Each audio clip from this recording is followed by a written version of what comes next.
xooggan baa ka dhacay saaka aroornimadii buu ka dhacay hadda xaaladdu waa iroonta meesha xaaladeeda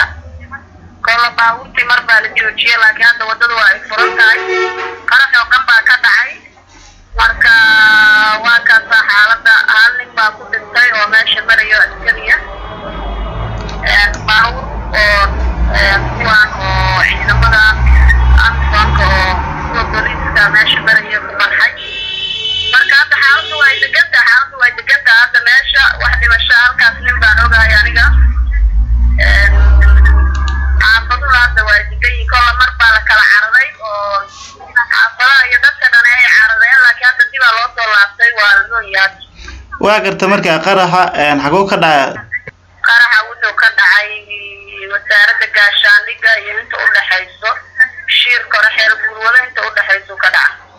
waa garta markaa qaraxa noocuu ahay maamin miino dhulka lagu casayuu ahaa mase gaari qarax laga soo buuxshay ayuu ahaa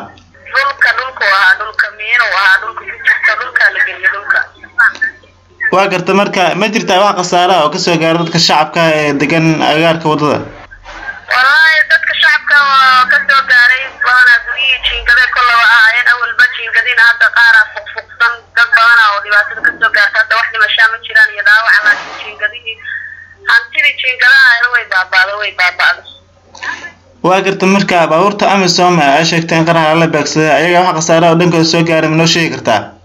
baabuurta amisom ahayn kuwa booliskay ahaayeen oo cadcadkaa meeshay marayeen kolla ayagaa lala beegsaday oo malaynayaa